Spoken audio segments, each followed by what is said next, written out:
Mélanie, en direct de Creil. J'espère que vous allez bien. Et ceux qui étaient partis en vacances, vous avez passé des bonnes vacances avec le Seigneur Jésus-Christ. Bien-aimés dans le Seigneur, je voudrais voir avec vous l'exhortation suivante, être reconnaissant envers Dieu. Être reconnaissant envers Dieu, ça veut dire quoi? Quand on parle de reconnaissance, bien-aimé, envers Dieu, on pense souvent à le remercier pour ce qu'il est, et pour nous et pour ses bénédictions. Et à juste titre. En effet, la parole de Dieu nous encourage à être reconnaissants à toutes choses, à tout moment et pour toutes choses. Vous remerciez Dieu, le Père, au nom de notre Seigneur Jésus-Christ.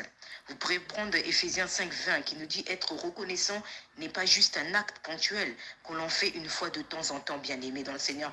Il faut être reconnaissant tous les jours, à chaque moment, parce que déjà tant qu'on se lève, il nous donne le souffle de vie, il faut être reconnaissant. Quand on a quelque chose à manger, reconnaissant. Quand on va travailler ou bien quand on fait une démarche, restons reconnaissants envers le Seigneur. Parce que d'après la parole de Dieu, il s'agit d'une attitude constante et d'un mode de vie qui doit se manifester dans le quotidien. Car cela fait partie de la volonté de Dieu bien-aimé. Remerciez Dieu en toutes circonstances, telle est pour vous la volonté de Dieu à exprimer en Jésus-Christ. Vous pourrez aussi prendre le verset Thessaloniciens 5:18.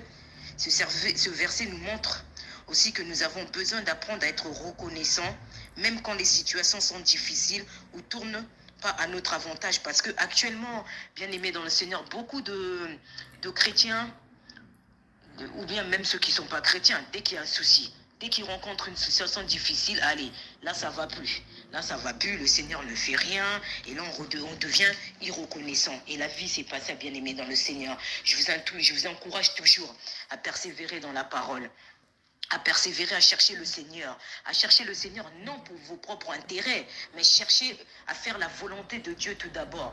Parce que je parlais avec un frère qu'on partage beaucoup, je lui ai dit que oui, tu pries, tu reçois rien. Pourquoi? Parce que tu pries mal, change ta manière de prier. Que la volonté de Dieu se fasse dans ta vie. Et après, tu verras, tu pourras l'expérimenter, bien-aimé dans le Seigneur. Voilà, c'est ce que je voulais partager avec vous. C'est vraiment, il faut être reconnaissant avec notre Créateur. C'est vraiment important, bien-aimé dans le Seigneur. Voilà, je vais vous laisser et je tenais à vous dire que oui, on a plusieurs groupes sur WhatsApp. Il y a Épouse de Christ aussi, vous trouverez l'évangéliste Charité et la sœur Sandra, une sœur qui est bien à connaître aussi, qui fait aussi parfois des études bibliques sur Zoom, et puis qui a écrit un livre Épouse de Christ. Vous pouvez aussi le commander chez Amazon aussi. Voilà, et sinon vous pouvez aussi partager la parole dans mon groupe où je suis, ou bien avec le groupe de pasteur Samuel. Voilà, bien aimé dans le Seigneur. N'hésitez pas à rentrer dans les groupes, parce que c'est vraiment, on partage la parole. Et moi, je vous dis que parfois, quand on n'est pas bien aimé dans le Seigneur, il suffit d'entendre une parole de notre Seigneur, ou bien à travers qu'une personne. Et je vous dis, parfois, on oublie tous nos soucis. Parce que je sais que tout le monde a des soucis. Tout le monde a vraiment des soucis actuellement. Il y en a certains qui demandent des maisons, il y en a certains qui n'ont pas de papier, il y en a certains qui ont des difficultés financières, mais visez toujours aussi Jésus-Christ. C'est lui la solution à vos problèmes, bien-aimés dans le Seigneur. Voilà, je vous laisse. Que le Seigneur vous bénisse. C'était la sœur Mélanie.